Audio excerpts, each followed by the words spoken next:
नमस्कार, बहुत स्वागत है आपका। आप देख रहे हैं भाग्य चक्र और मैं हूं आपके साथ शैलेंद्र पांडे।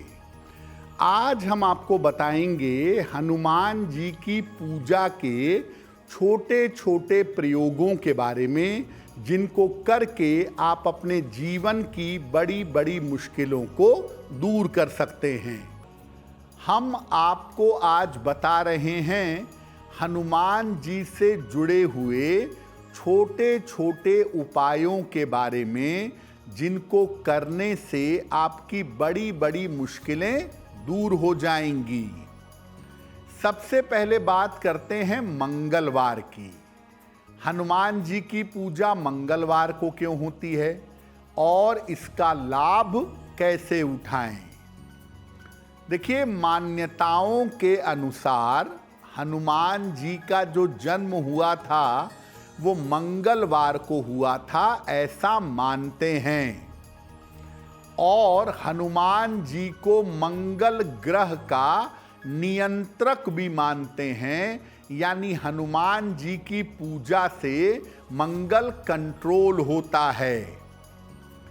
मंगलवार के दिन प्रातःकाल, संध्या में या रात के समय अगर आप हनुमान जी की उपासना करते हैं तो जीवन में साहस आता है, आत्मविश्वास आता है और शक्ति की प्राप्ति होती है।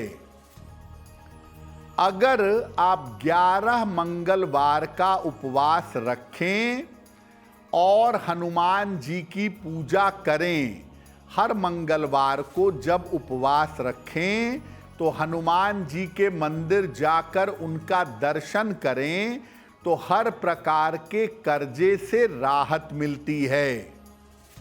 अगर जीवन में कोई बहुत बड़ी समस्या आ गई है, कोई बहुत बड़ी दिक्कत आ गई है और मंगलवार की रात को अगर आप 100 बार हनुमान चालीसा का पाठ करें तो बड़ी से बड़ी समस्या को, बड़ी से बड़ी दिक्कत को काट पाएंगे।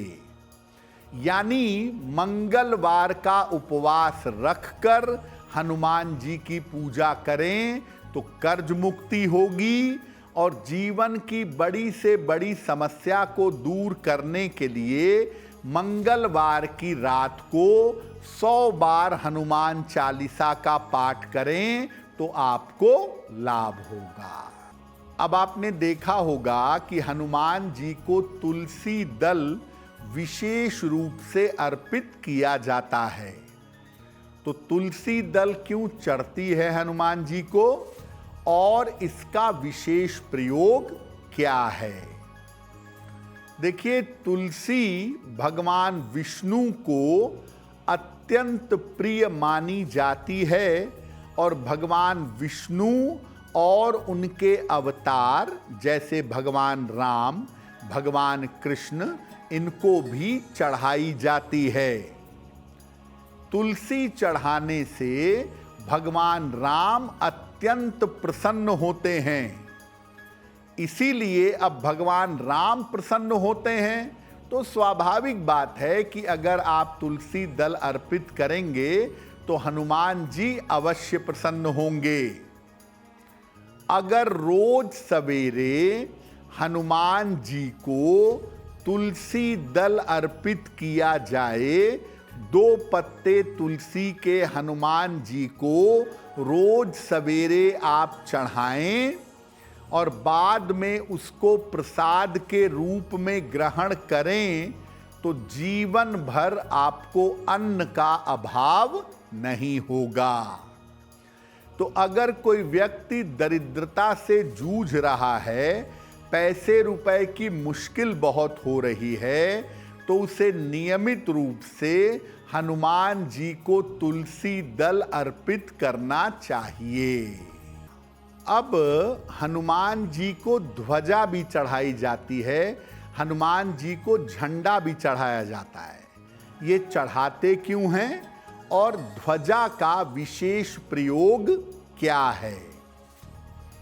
देखिए, महाभारत के युद्ध में हनुमान जी अर्जुन के रथ की ध्वजा पर विराजमान थे और उन्होंने सारे युद्ध में पांडवों की रक्षा की और उन्हें विजय दिलाई। तो झंडे से, ध्वजा से हनुमान जी का विशेष संबंध है।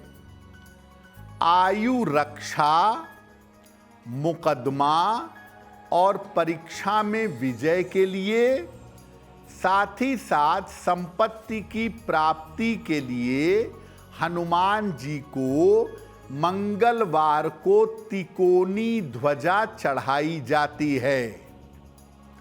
अगर बार बार प्रयास करने पर भी आप मकान नहीं खरीद पा रहे या मकान नहीं बन पा रहा, तो मंगलवार को हनुमान जी को एक तिकोनी लाल या नारंगी ध्वजा चढ़ाइए।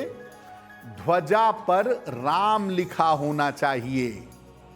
इसके अलावा जो लोग बहुत सारी यात्राएं करते हैं या जो लोग निरंतर वाहन चलाते हैं, वो अपने वाहन के आगे तिकोना नारंगी झंडा लगा सकते हैं या कम से कम 6 महीने में, साल में एक बार तिकोना भगवा ध्वज हनुमान जी को चढ़ाएंगे तो हर तरह की बाधा और दुर्घटना से सुरक्षित बने रहेंगे। ज़्यादातर मंदिरों में, ज़्यादातर जगहों में हनुमान जी को सिंदूर चढ़ता है। तो आखिर ये सिंदूर चढ़ता क्यों है और इसका विशेष प्रयोग क्या है? देखिए, माता सीता एक बार सिंदूर लगा रही थी और हनुमान जी ने उनसे पूछा कि आप सिंदूर क्यों लगाती हैं? तो उन्होंने कहा, इससे प्रभु प्रसन्न होते हैं। तो हनुमान जी ने कहा कि भाई, अगर प्रभु चुटकी भर सिंदूर से प्रसन्न होते हैं तो मैं अपने पूरे शरीर में सिंदूर लगा लेता हूं। और तब से हनुमान जी को सिंदूर लगने लगा। तो भगवती सीता की प्रेरणा से अपने स्वामी राम को प्रसन्न करने के लिए हनुमान जी ने शरीर में ढेर सारा सिंदूर लगा लिया था और तभी से हनुमान जी को सिंदूर चढ़ाने की परंपरा शुरू हुई है।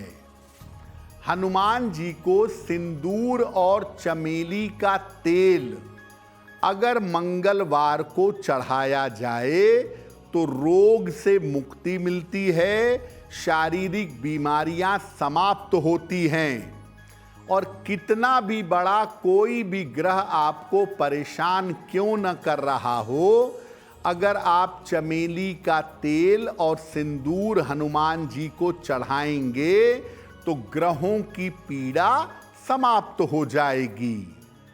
लेकिन महिलाएं हनुमान जी को सिंदूर नहीं चढ़ाएंगी। महिलाओं को हनुमान जी को सिंदूर नहीं चढ़ाना चाहिए। इसकी जगह पर महिलाएं मंगलवार को हनुमान जी को लाल फूल चढ़ा सकती हैं।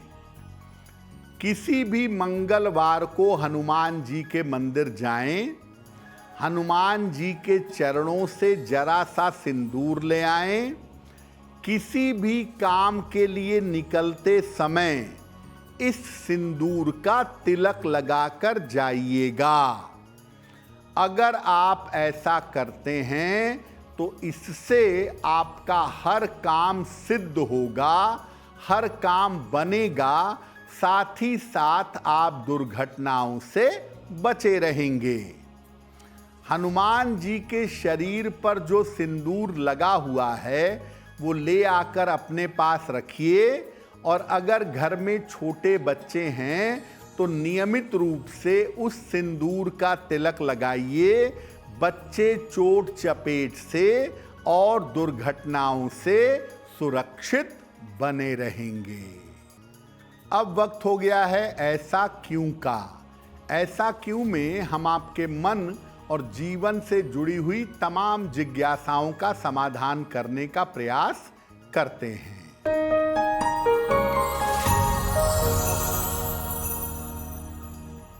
देखिए, सामान्यतः शिवलिंग पर सरसों का तेल अर्पित नहीं किया जाता, ऐसा करना मना है।